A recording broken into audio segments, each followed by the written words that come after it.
So is your husband from here or from the States? No, we're both from here. יש לי שניים שצריכים חצאית. والله الفاي שכולם כמוך. למה? בבקשה. אם אני יודעת שצריך. אני יודעת שמישהו לובש קצר. בן אדם, אישה יודעת איך להתנהג. לא את האמת, אני לא... אני רוצה שלכולם יהיה טוב. הלוואי. נכון? כן, את צודקת. יאללה. כל תודה. הכבוד. תודה rava. בבקשה. Quick question. Careful because the floor is wet. Pictures? Pictures are okay? Pictures are okay, yes. Okay. Don't, if you see someone who doesn't want his picture taken, then no. And also, not in the mosque. We're not going to go in anyways, but Right. don't stand at the entrance. Yep. תודה רבה. So all of that. Come up here. Let's go sit in the stage for a minute. Come this way. Ah, okay.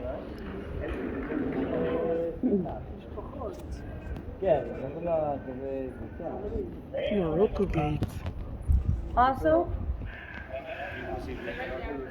when you're taking pictures, careful with the hugging. Yeah.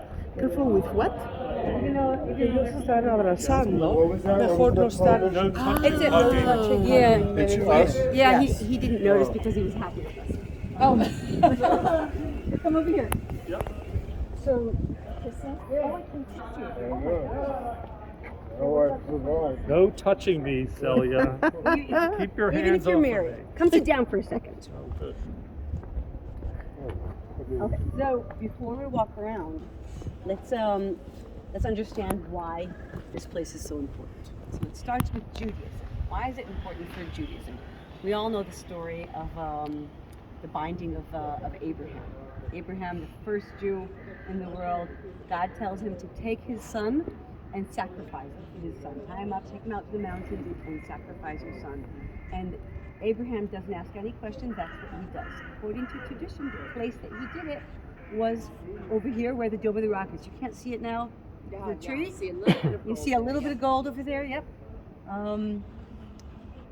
But according to tradition, that was the place where the binding of Isaac happens. So he takes him up to the mountain, he binds him, he's ready to sacrifice him. And last minute, an angel catches his hand with the knife, and God says, "Don't touch the boy." It's one of the first stories we have in the Bible. So that's the first reason that the covenant between the Jews and God. Jews also believe that this is the place where the world was founded. The stone that the picture I showed you inside the Dome of the Rock is the foundation stone. Is the place where Jews believe is the center of the world. The center of the world is where God is. And that's why the temple was here. King David, coming through the first king of Judea and Israel and the Jews, came here, bought the land beyond this wall over here, a village called Siwan, today an Arab village, bought the land, built his palace there, and bought this mountain as well. A smaller mountain then because Herod didn't erect it yet. Yeah. He couldn't build the temple because his hands were dirty. I don't know if you remember the story with Bathsheba, looking into her window while she's taking a bath, falling in love with her. Oh yeah, terrible. Sending her husband off to die. Yes, so he wasn't allowed to build the temple. His son Solomon was the one who built the temple. The first temple was here. The second temple was here. And the second temple was here because the first one was destroyed. The first one was destroyed. The Jews were exiled from here to Babylon, and when they came back, they built another temple. The first and the beginning of the second temple were small temples. It wasn't what we see over here, or what you saw in the model in the Israel Museum. They were small temples. And only when King Herod came and said, "I want something much bigger," and built the walls around and built the arches and all of this over here. So the first and the second temple were here, and people used to come here 3 times a year to sacrifice during the holidays, to pray. Most people would come up either from the village down here, or there were bridges coming in that direction as well. You saw it in the model, coming up over here, the Holy of Holy, where most people can't go to. We're up over there where the Dome of the Rock is. There's 2 domes over there. We'll see them both. And the Holy of Holy was probably over there. for 2,000 years after the destruction of the temples, Jews didn't come here because they weren't allowed to. Up until the 6th century, there weren't any Jews in Jerusalem at all. And all they did was pray to Jerusalem. And it was the thing to do because we're in exile, and that's our being now. Our being was exile.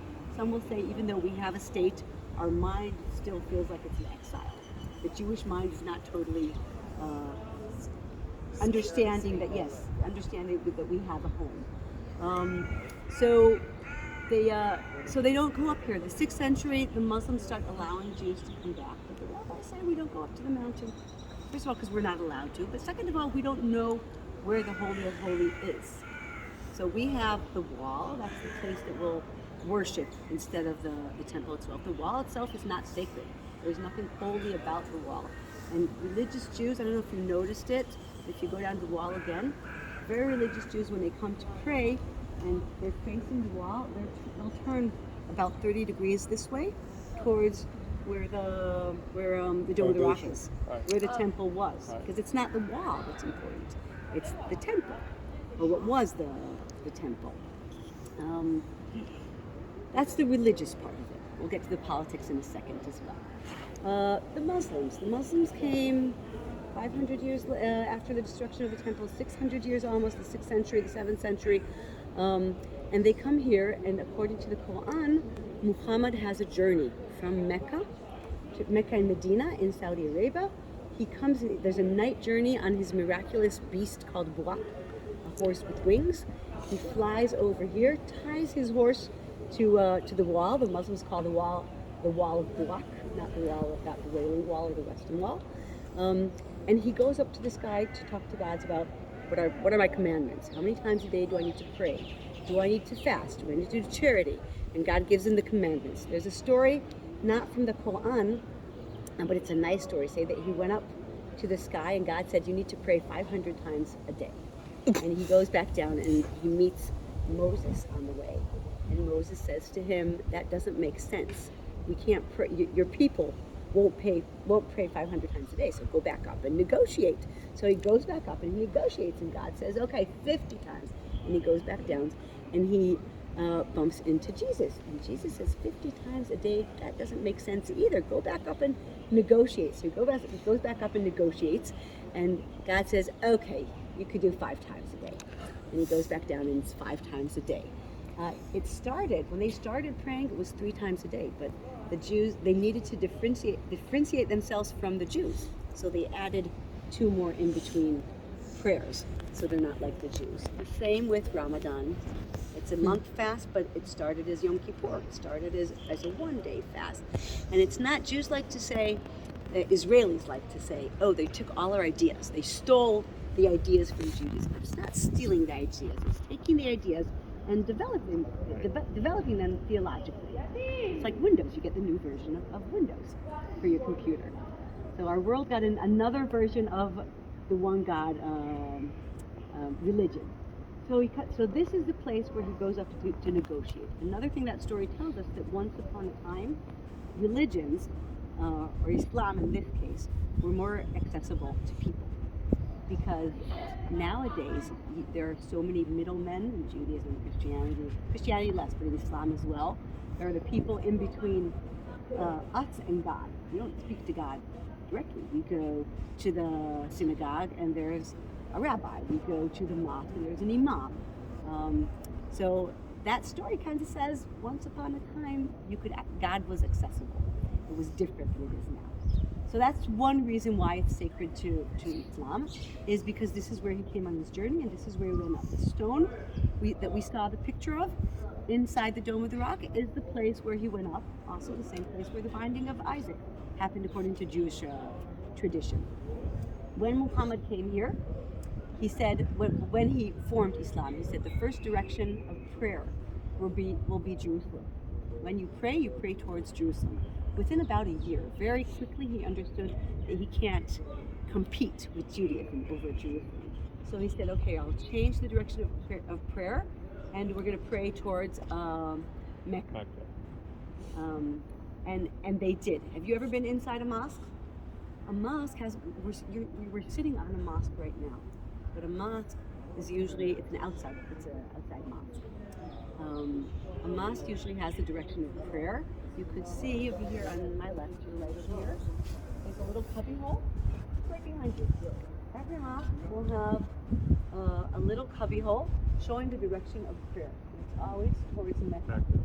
So if we're here in Israel and we're facing Mecca, we need to face Mecca. You can see all around, you see these higher platforms that are outside mosques, because on a Friday or during Ramadan, on a holiday, there could be up to 200,000 people.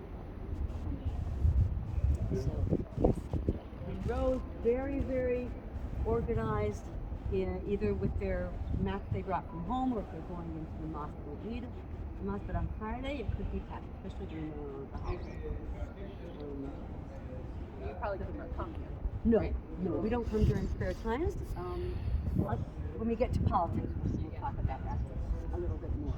So that's the second reason, because it's the second place it's the first direction of prayer.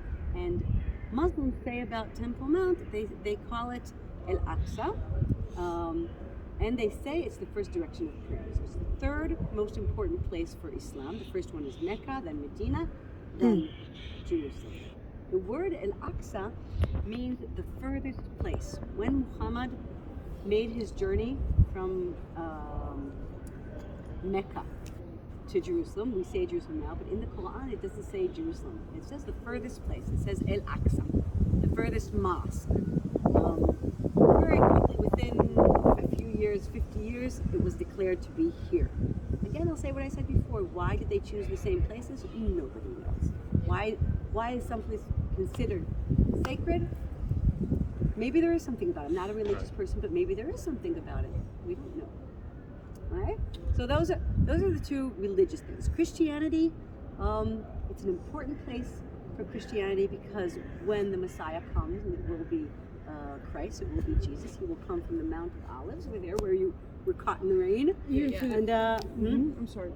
he will cross the valley, he'll come through here towards the Church of the Holy Sepulchre. So it's important, but it's not sacred like it is for Jews and Muslims.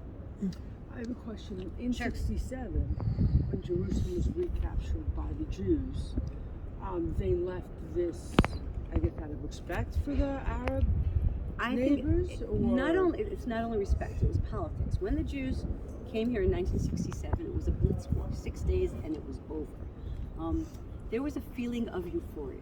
We could do everything. We have Jerusalem again. Right. We have the whole country. If we could, we'd go all the way to Damascus and all the way down to Cairo on the other side. But when they came here for about 3 minutes, there was an Israeli flag on the Dome of the Rock. It wasn't gold then, it was brass. And Moshe Dayan, who was Minister of Defense then, took it down after 3 minutes, understanding that if the Jews changed anything on Temple Mount, the war wouldn't end in 6 days. Right. Meaning, we did very well so far. Right. This is where we need to stop, not because we don't want it, Right. but because the war will continue. Right. There's This a is lot not, more of them This is than not us. only a local war. Yes. This is more. It's a Middle Eastern war. It's a world war. And if we change anything, Hola, that's what our war won't finish in 6 days. But we'll talk more about it when we talk about Hola. Column, cornice, or Yeah, this over here, and I want to show you.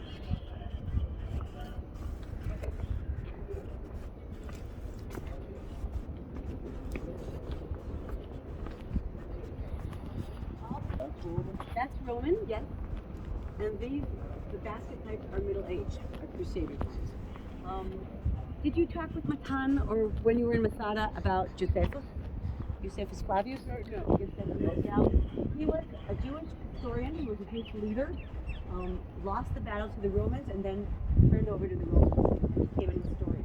And he described everything that you could see in Israel. Masada, Syria, the temple. So when he described temples, he described these colors and he described gold. We can't see it today because there's no sun, but on a sunny day, in between these columns over here, you can't really see it today. The middle row has more. There's gold because he described them covered with gold. as any other place in the old city, when after an earthquake, when the city is rebuilt, they use everything for something else as well.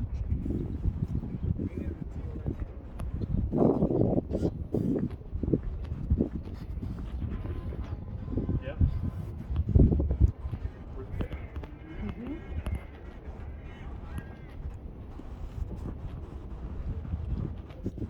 We're gonna try. If you never saw a mosque before, we're gonna try to peek into the mosque over here. We're not allowed in. And if someone closes the door or tells us to leave, then we'll just go.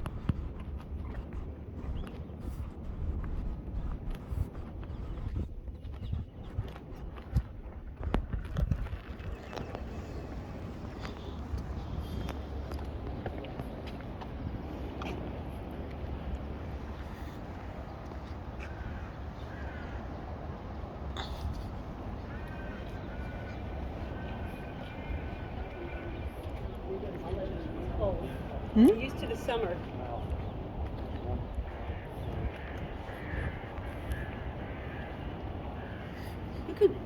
You can try to peek in. The window is closed because it's cold. What is this? It's the mosque. Oh, It's the Aqsa mosque. When you in the news, when you hear there's trouble on Al Aqsa, Yeah. it's usually over here. Okay. This is the mosque itself, but the whole area is declared Al Aqsa. Oh, good job. Good picture.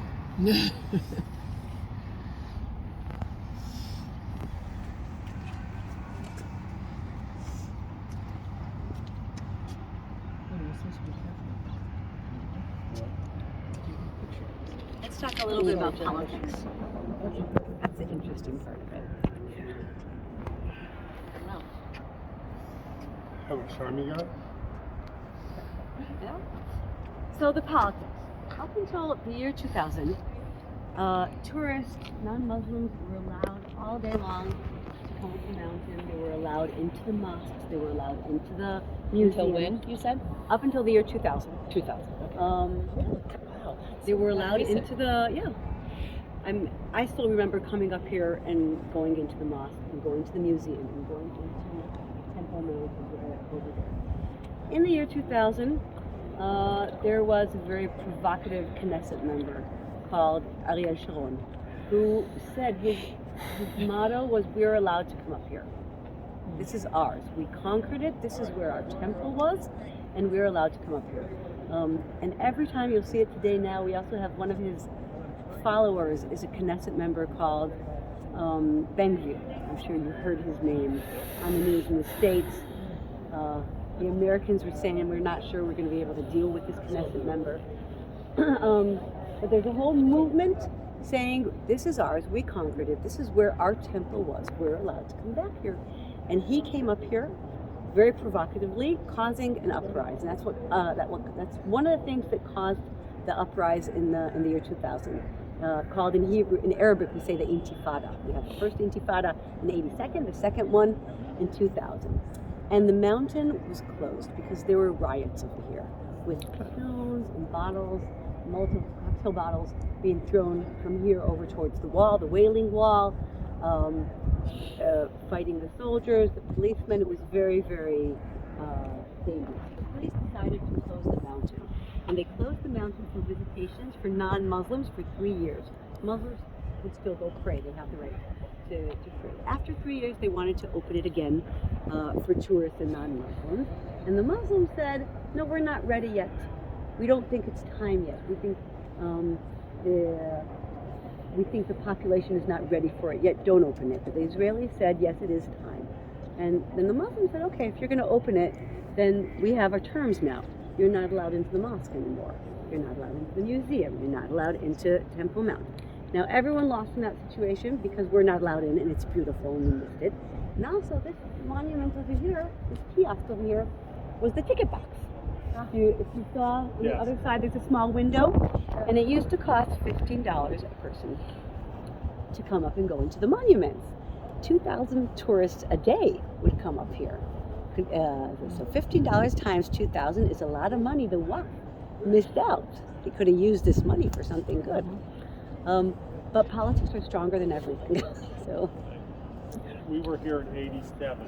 I remember I don't remember going into the museums, but I remember going up to the temple. To the Mount. temple.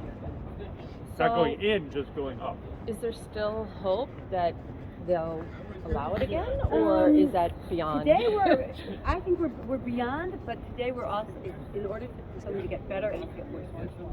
So it's always getting worse, like the dress code.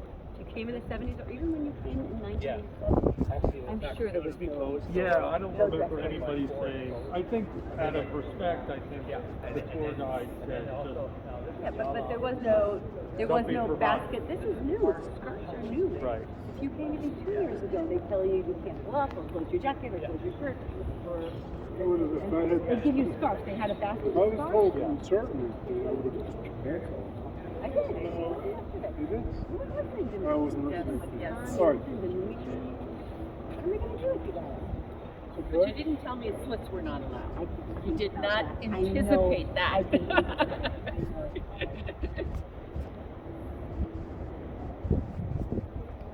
Must be spots where people can pray, right? This is the lines where. These are the lines. During Right. COVID, when they wanted it to be more organized and they weren't allowed to have that many people, they put these lines in. They put them inside.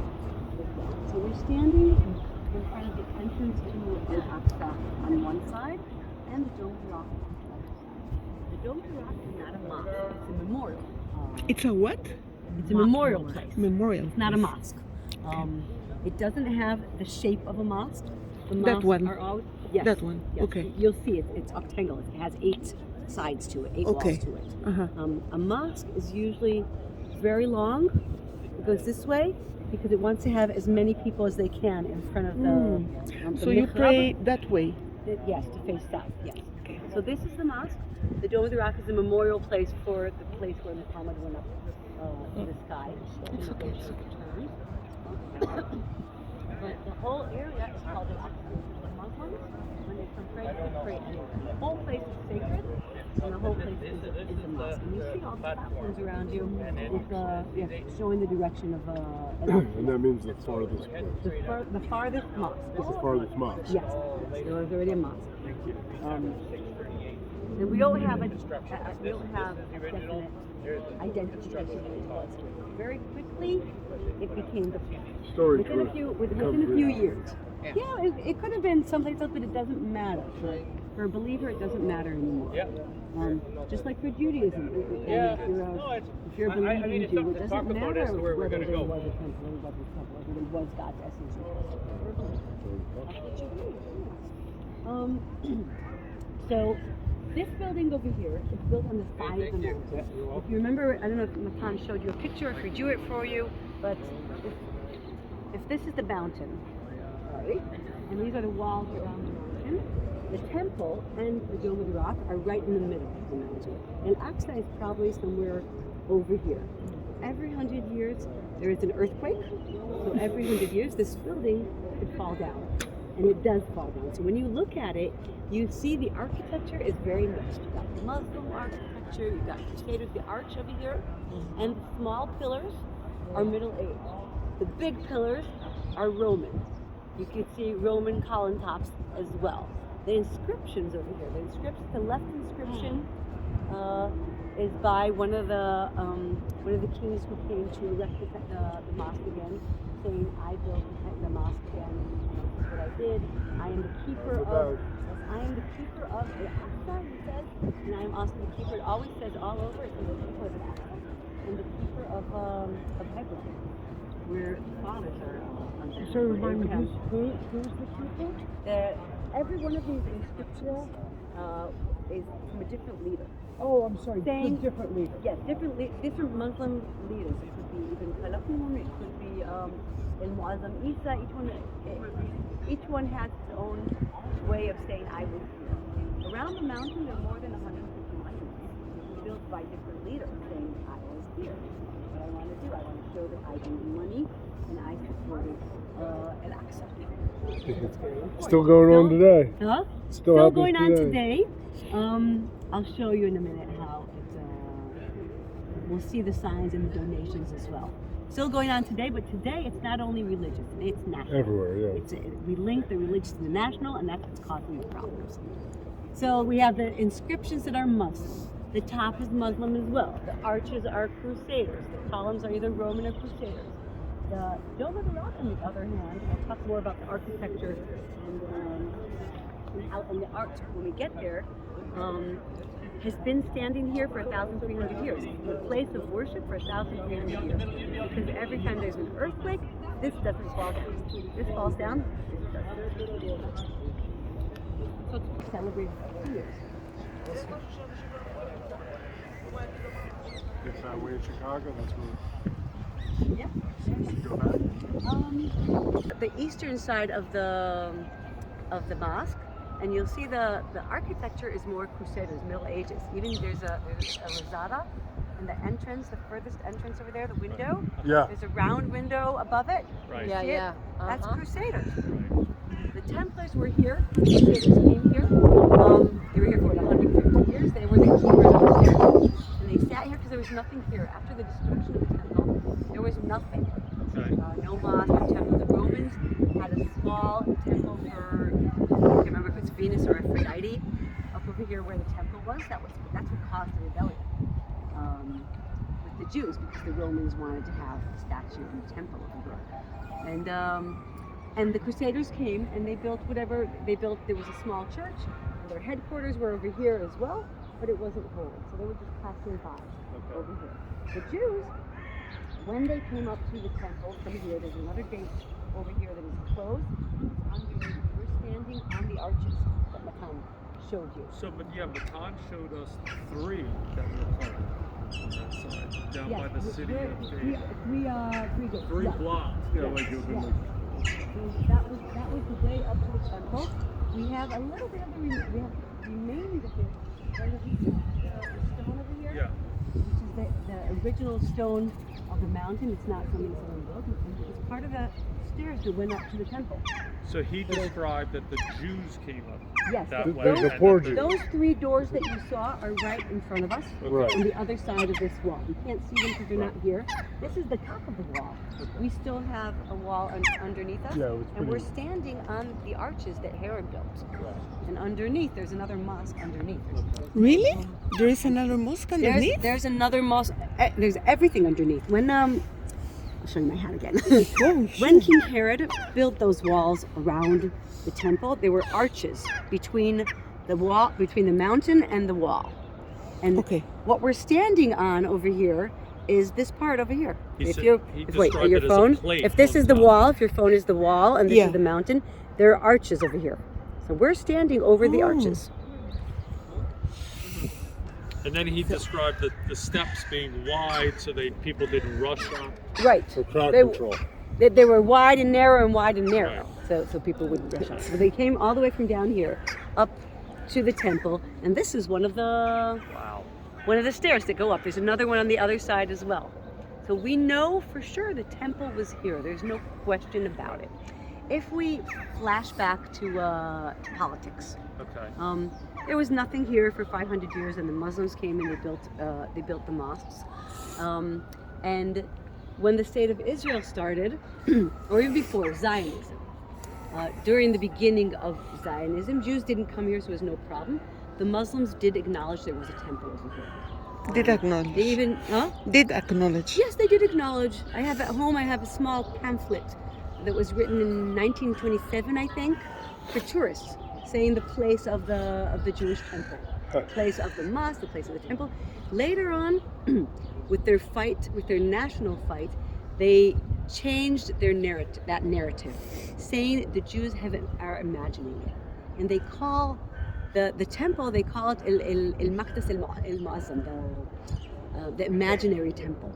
There is no real temple, and that's what they teach their children, and that's what they teach everyone as well. So if you're a Muslim and you have no contact with Jews and you didn't study that part of history, you will really believe it. And that happens, I have to say, it happens on both sides of the conflict.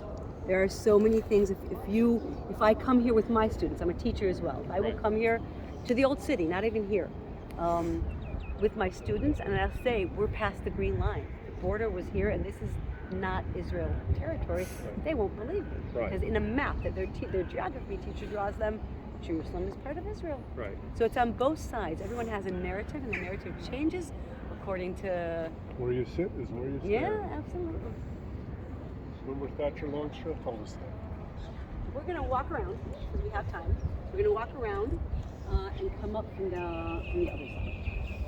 One of the things I remember from our guest lecture series senior year. Mira, lo que a mí me explicaron es que And then they'll come here after breakfast to pray, to have another picnic on the mountain. And families just sit here. They'll put down a blanket and have a picnic over here if it's in the summer, in the winter less. The Muslim calendar changes. It's not like our calendar. It's every year it moves backward 11 days. So Ramadan could be in the summer or could be in the winter or in the fall or the spring. It changes every year.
There was no temple.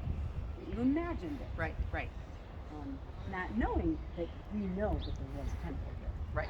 So it's always a matter of Perspective. That's Yeah. why the embassy thing is such a big deal. Right. Yes. That Yes. Trump moved it. To That, Jerusalem. Trump and that now the United it's- States recognizes that Right. Israel is calling Jerusalem the capital. Right. Right. Yeah. Right. Yeah, for a long, in fact, maybe even still, the Apple. Yeah. You put up time, it wouldn't say Jerusalem, Israel. It would say just Jerusalem. It would say Tel Aviv, Israel. Or whether. If you go into the UN website and you look for the UN not UN declared places around the world that are historically.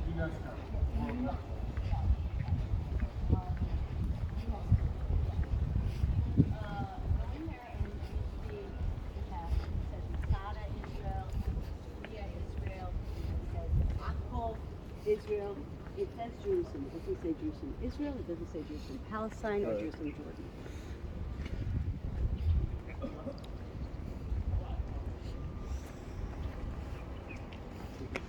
Jen, Yeah. picking the old gnarled trees. I know you're a gnarled tree girl. We talked about there being more than 150 monuments around the mountain.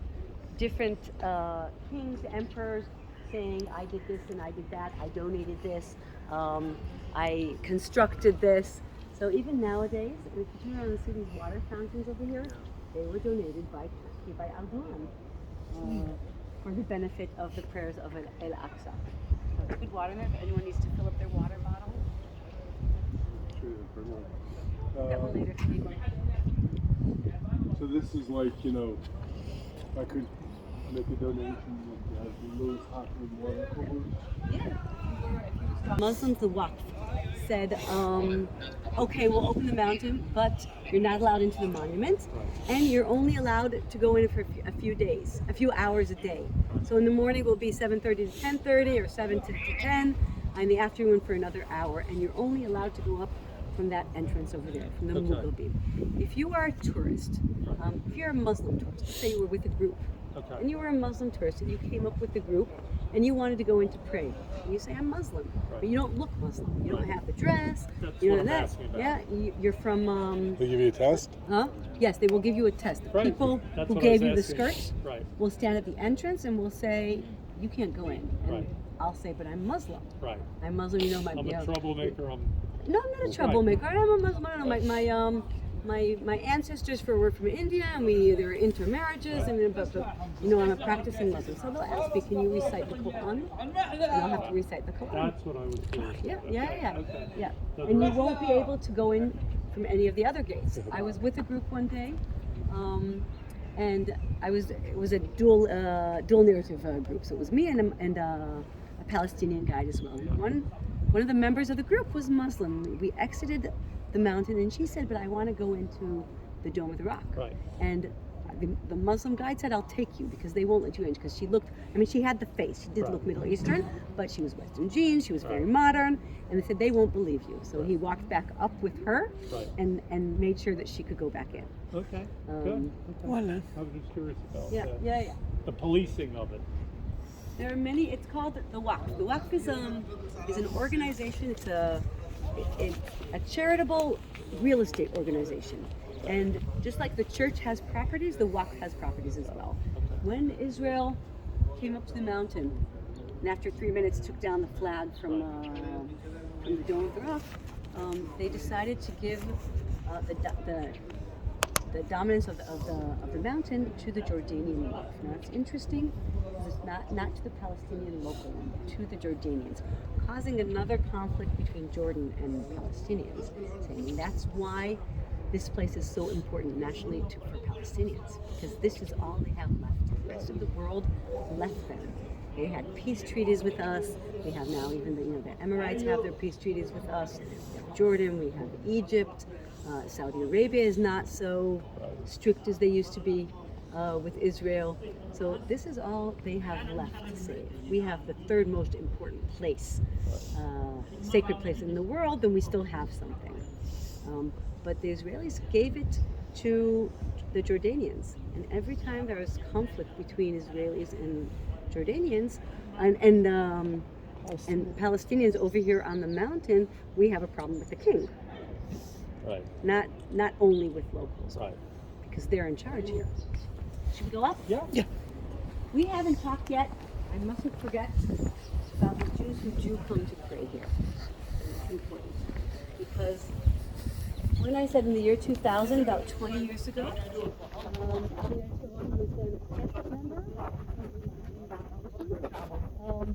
came up to the mountain saying, "This is ours. We conquered it. Leave it as ours.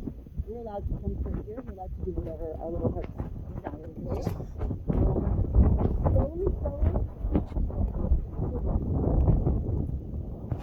Slowly, there was a movement of Jews starting to come to the temple. A handful. Today, every year, there's over 40,000 Jews coming here to pray. The policeman we met down the bottom, the man I was down there, he's in charge of security at that gate. He's in charge of the Jews who come to pray here. When they come pray here, there's two interesting things that you could see. I haven't seen any today. I haven't seen any Jews coming up to the mountains, but there's two things. One, the police accompanies them. Now we're tourists. We just walked up, and we could do whatever we want to walk around. When they come up, they have a policeman in front and a policeman in back, making sure two things. One, that no one harms them, but also that they're not provocative. When they started coming, Jews didn't pray here, but slowly, Jews have been praying more and more. At the beginning, it used to be just, I'm looking at my phone and praying from my phone, and later it could be louder. Last week, I think there was even a woman who was caught singing Hatikva, the national anthem, on the mountain. And all these things cause conflict. That's why the police are bringing us in. But slowly, they're allowed to do more and more things. They don't come up to the side of the mountain. This part of the elevated part of the mountain is where we believe the Holy of Holies was. Coming up here and walking around here, meaning I might step on the Holy of Holies. So they'll walk around like we did over here. They'll walk around from here all the way to the Golden Gate and walk around the mountain. Come to the other side, they will maybe take off their shoes and they'll try to pray towards the Dome of the Rock. And why take? I'm sorry, these are Jews. Yes, Take off their shoes. Because they don't know, according to their belief, they don't know exactly where the Holy of Holies is. And they don't want to step on them. And they don't want to step on it. So So they the step on it lockers, without shoes. yes. the lockers that we saw coming. Remember I told you Yeah, the yeah, lockers yeah. and the shoes. Yeah, right. Is part of that. When they come up and maybe I'll have a Bible with me, or maybe I'll have shoes that aren't appropriate, or maybe I have a heavy bag, or I don't know what. I'll leave it in the locker and then I'll exit and I'll come back and get my stuff. This is something that you wouldn't see 20 years ago. But this is the police allowing these believers to come and do more and more of what they want to do. And the police are Palestinian? No, the police Okay. are Israeli, Okay. and the Waqf are Palestinian, Palestinian but paid by Jordan. Okay. Do you think they had it paid by Jordan to cause further conflict almost? No, On purpose? No. Okay. But maybe paid by someone else, like the Hamas or the Muslim Brothers. On Friday there are buses with Muslims coming from the north paid by the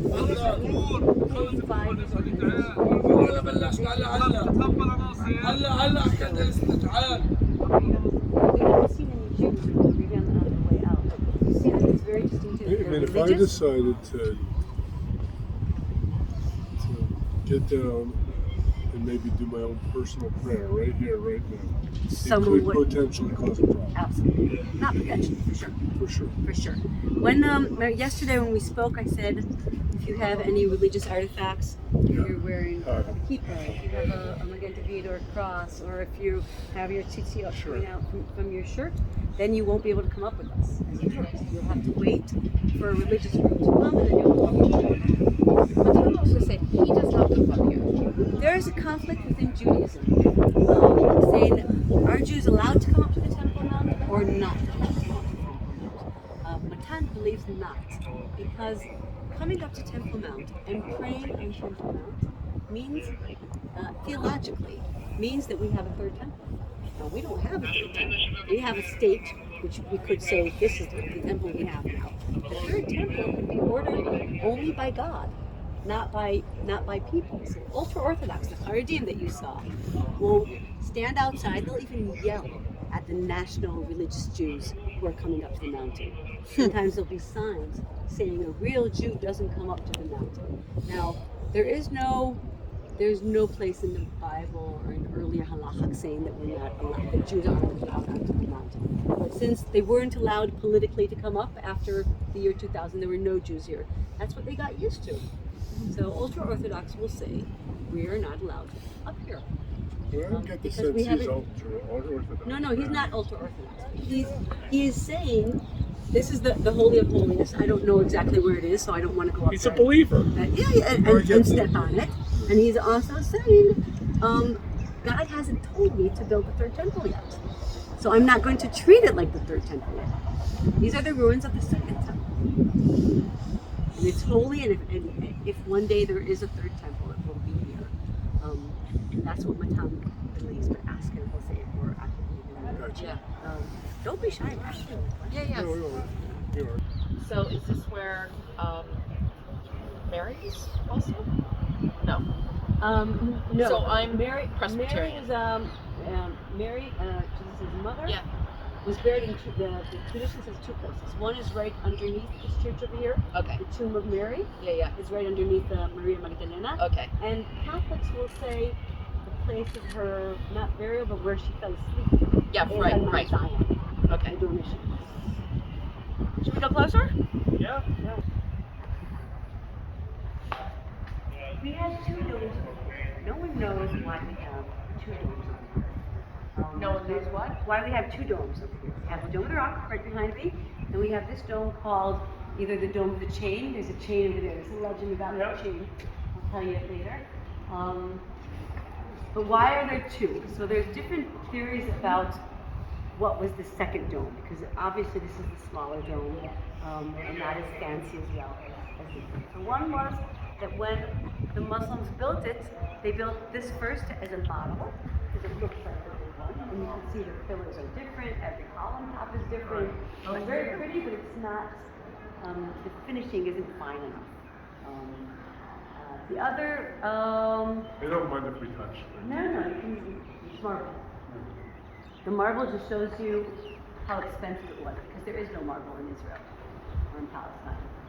So The other theory was that maybe this was the place for washing up before you go into a sacred place. I don't know if you noticed by Aqsa there was a water fountain, and when you go into a mosque, into a holy place, you need to wash your hands up to your elbows and your face. It was at some point it was a mosque. That's why you see the little cubby hole. So maybe there was a water fountain over here. There is underneath us. There is a cistern. So it might have been over here.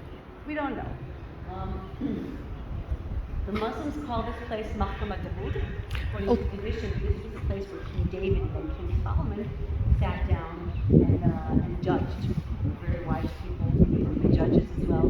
There's a story about the chain, called the chain. See the half chain over there? Yeah. There's a legend about that it was a long chain coming all the way down here, and the judge, King David or King Solomon, would sit here, and if you came with your friend, if you had a conflict you wanted to resolve, you would hold on to the chain. If you were telling the truth, you'd be able to hold on to the chain. If you weren't, the chain would rattle, and then the king would know that you're lying. So the chain was longer. It was longer, yes. One day, two old men came. One of them walking on his cane like this, they're already very old. His friend saying, I borrowed him, I gave him some money, I gave him gold. And he never returned the gold to me.